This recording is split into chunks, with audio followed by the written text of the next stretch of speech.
Make some noise!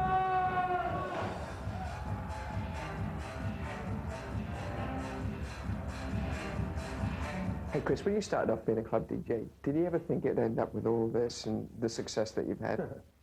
No, it wasn't really ever about that. It was about the feeling of the music and just an opportunity to try and project the sounds that we wanted to project.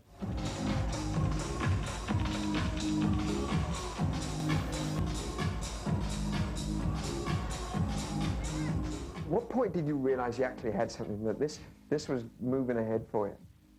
When we realized things were really happening was when like groups like U2 and Psychedelic Furs and bands of that era, groups like Ministry were playing New Order. It evolved. We all sort of grew together. We were playing those sounds and those records at the time.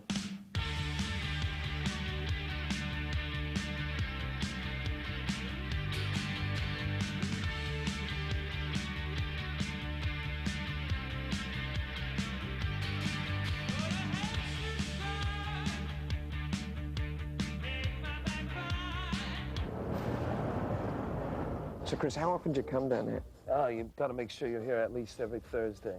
Sometimes twice a week. So is Thursday the day that all the records come in? Thursday's the day. We're here a little bit early. The records should be just coming in right now. But so it's literally, like, it's like waiting at the dock for the fish to come in? that's it. It's wicked, Wow. you know?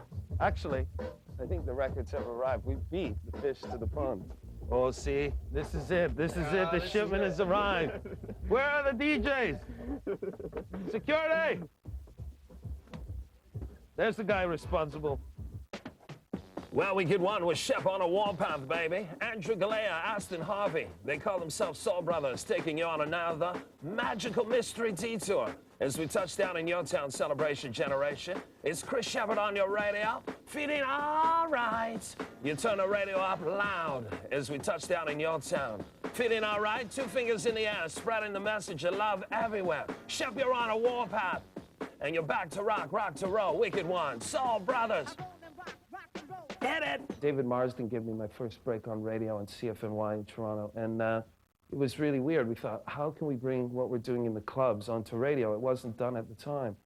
And we started out doing this show, and I just started to just tell it like it is. And I think people liked me for being, you know, an outcast on the radio, or for being just like the people.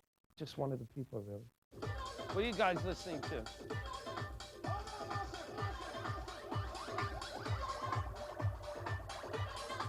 This is a place where everybody can come and have an opportunity to listen to new beats. What did Marsden teach you? You know, your first rules about being on the radio? That's actually really funny because I knew nothing about radio, and I came into a really large commercial radio station, and he sat down with me and he said, don't ever pick up the girls on the phone.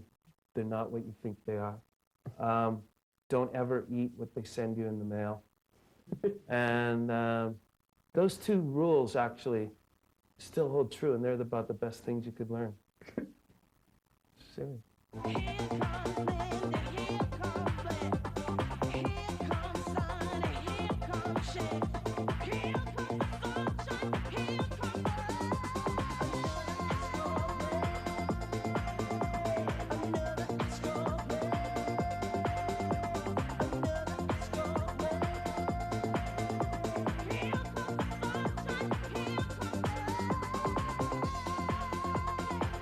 BKS in the set. As you know, the O's truly, the S in the BKS, starting a brand new group called Love Inc. We'll tell you more about that in next week's radio show.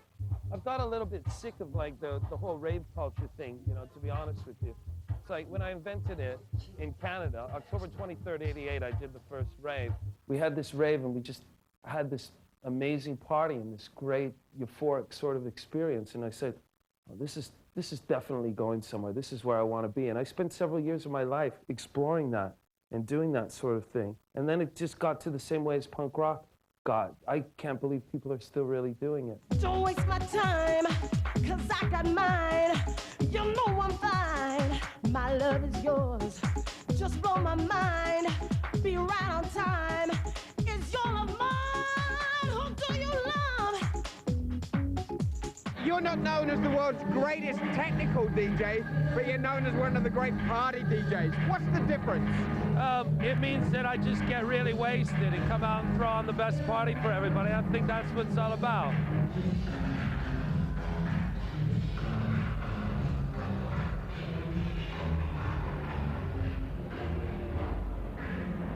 Is that what you mean about the technical part there? Where it really got out of control for me, Kim, was when it got into the position of me being a DJ, being bigger than God or bigger than the people and bigger than that. And that's where it all sort of went wrong for me.